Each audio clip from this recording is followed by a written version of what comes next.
प्रभु की जीवन लीला को और आगे देखते हैं कि कैसे समय आगे बढ़ता गया और प्रभु श्री राम ऋषि वशिष्ठ के आश्रम से शिक्षा प्राप्त करके अयोध्या नगरी वापस आ गए।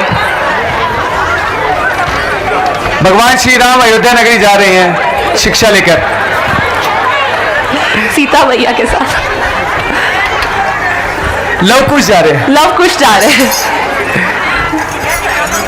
इस कथा को अब हम शुरुआत करते हैं सीता स्वयंवर, हमारा दूसरा प्रसंग।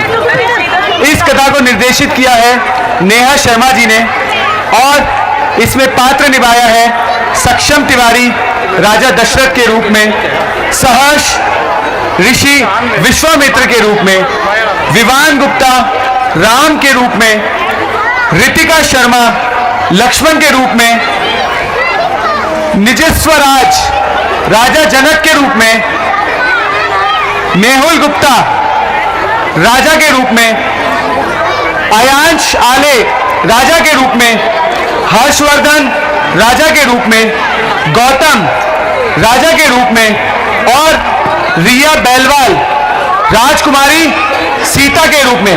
तो आइए जोरदार तालियों से स्वागत करें नन्हे मुन्ने कलाकारों का।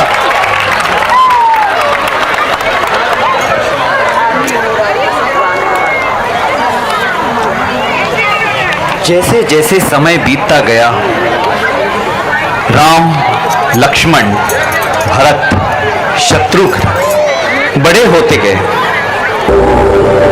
वे सारे युद्ध कौशल, बुद्धि कौशल में निपुण होते गए। अयोध्या नगरी में चारों तरफ जब वे 16 वर्ष के होते हैं तब एक दिन महान ऋषि विश्वामित्र राजमहल में आते हैं।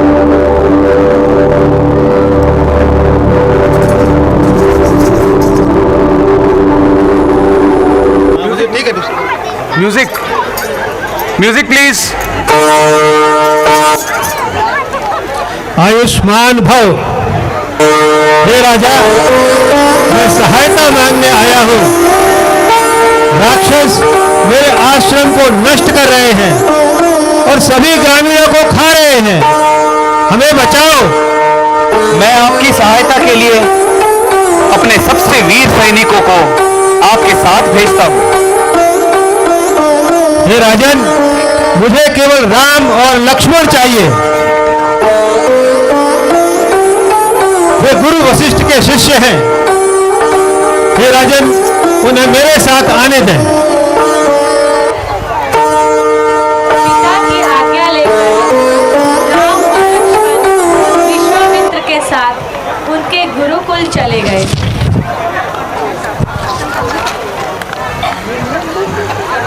वहां उन्होंने सभी राक्षसों का संहार कर दिया।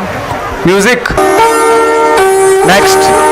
संहार करने के उपरांत वह मिथिला राज्य चले जाते हैं। Next.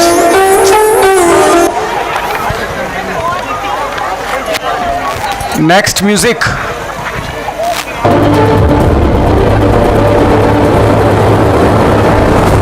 Next.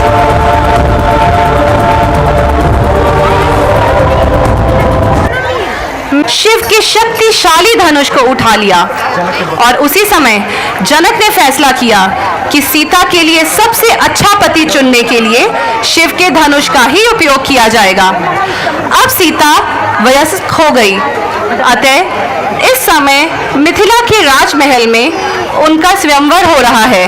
Music.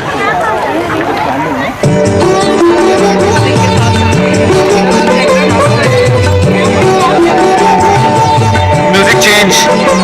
Change music. चलो।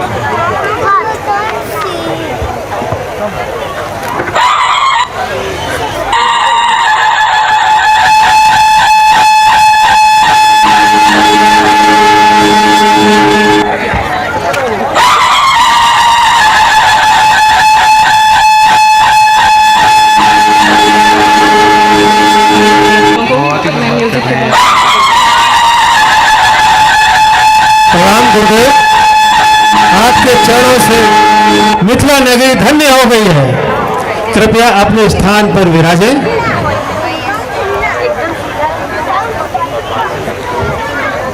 मेरी पुत्री सीता के स्वयंवर में आए हुए सभी राजकुमारों का मिथिला नगरी में स्वागत है।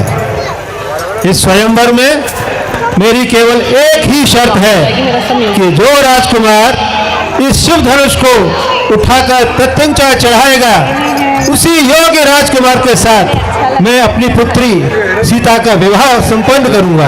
हेलो सभी राजकुमार बारी बारी से धनुष को उठाने के लिए आए। हेलो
उस महान शिव धनुष को उठाना तो बहुत दूर, उसे हिला भी ना सका।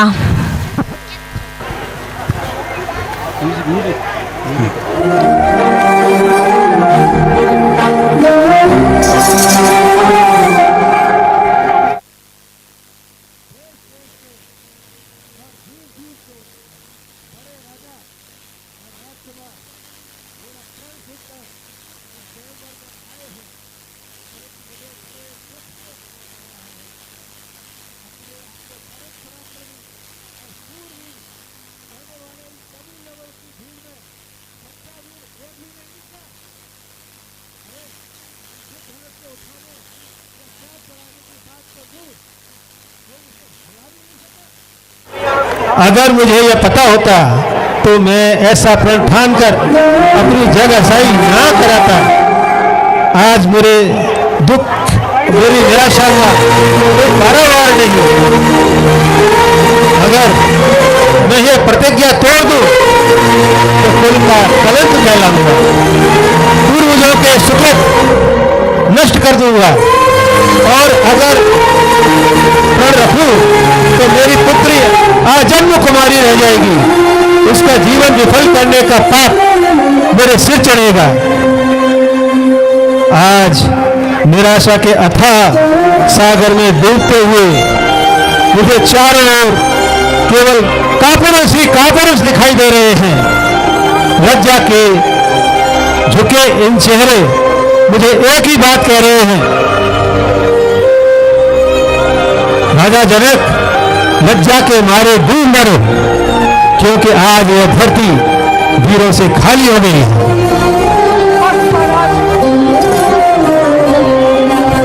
बस महाराज बस, इतनी लज्जाजनक और अनुचित बात करने से पहले आपको यह याद नहीं आया कि में सूर्यवंशी रघुकुल नंदन श्री राम भी बैठे हैं। महाराज जनक, जिस सभा में रघुवंशियों में से एक भी बैठा हो, उस सभा में इस प्रकार की बात करने का कोई साहस भी नहीं करता।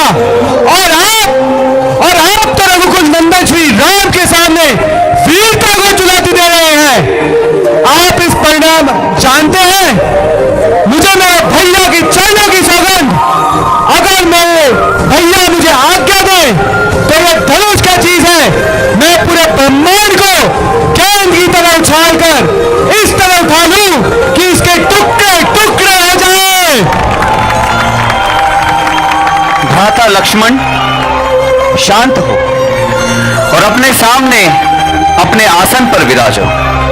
हम बिना हमारे गुरु की आज्ञा के कोई कदम नहीं उठाएंगे। किसी का अपमान करने का मेरा कोई विचार नहीं है। घोर निराशा में यह उद्गार फूट पड़े।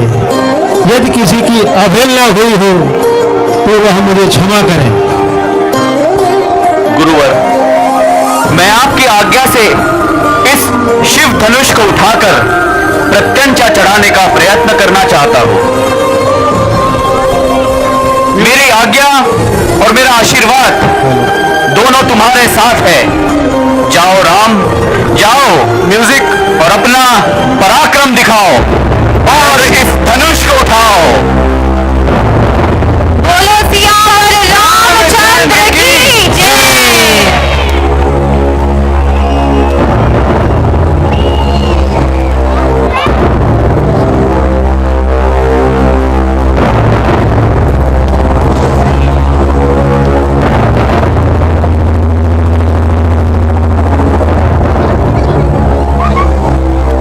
Speed up.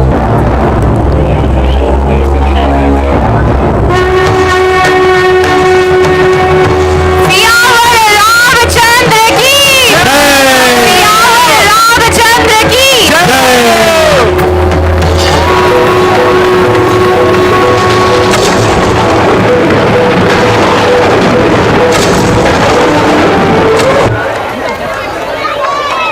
Hello hello hello. Stage chair.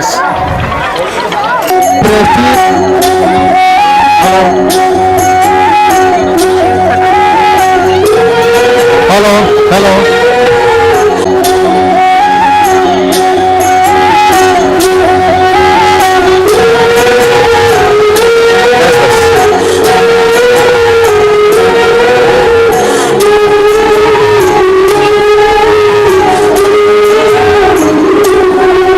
Change,